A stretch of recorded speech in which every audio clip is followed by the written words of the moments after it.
Yep. How difficult will it be to make your decisions this afternoon on easing restrictions and announcing things tomorrow, given that uncertainty?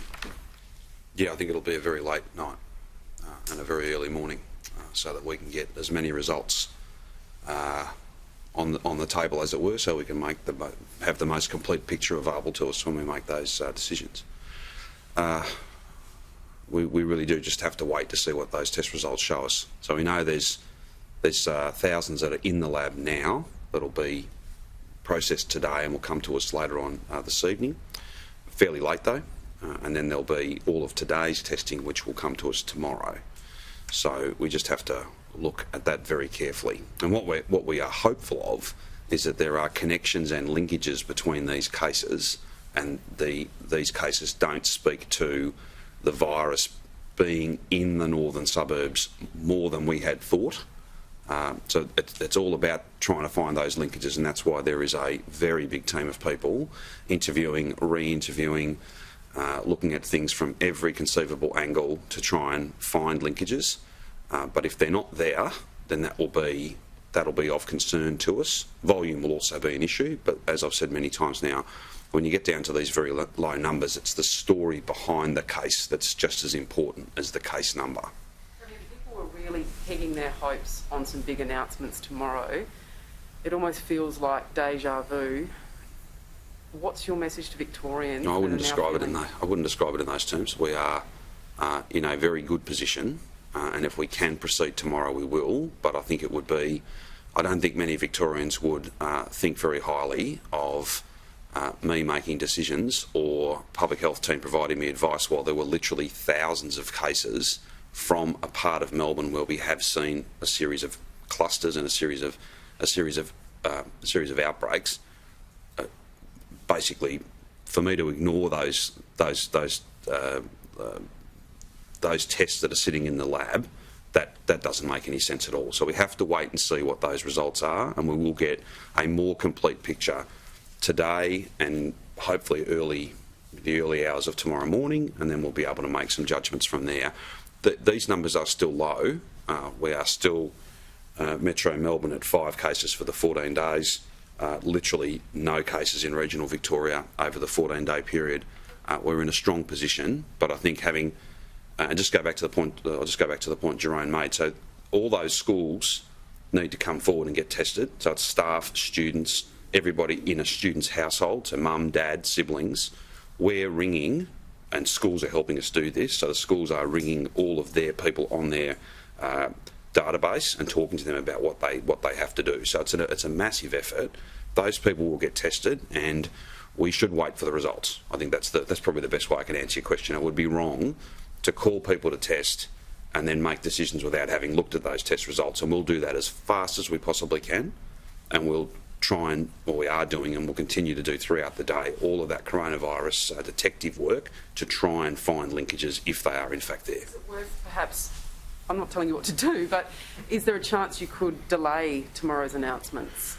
We will need to see what happens with the test results that come back to us today. I'm just trying to be as frank with people as possible. I know a lot of people had banked tomorrow as being a day when we'd be able to have absolute clarity about what the rest of October and November looks like. If we can do that, of course we will, but the appropriate thing to do is, if you've got thousands of tests in the laboratory being processed, you've got cases from where those tests are coming from, you have to wait to get the results. Premier, given you have flagged significant changes to be made tomorrow, and we have now hit that rolling 14-day average of 5, which is the goal on your roadmap, if the northern suburbs is now posing a bit of a threat, if I'm hearing that correctly, can't we have a more targeted approach to that area and let the rest of Melbourne sort of get on with things? We have a lot of industries, retail and hospitality, really relying on the announcements being made tomorrow. Sure.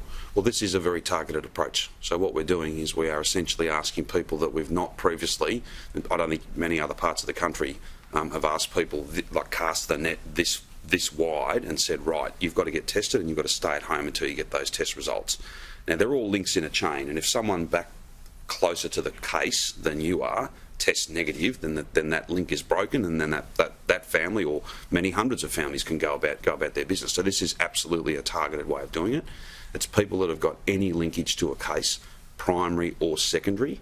That is a very targeted way of doing this, and this will be a feature of what opening up looks like. So hundreds of people, maybe even some thousands of people, will be confined to home so that hundreds of thousands, indeed millions of others, can have can get back to work and can be open. That's the most targeted, the most localised, and the most, I think, risk-based way of doing this. Beyond that, we just have to see what these results tell us. And it's not so much, I know this is a bit of a counterintuitive point, the numbers are not such the issue.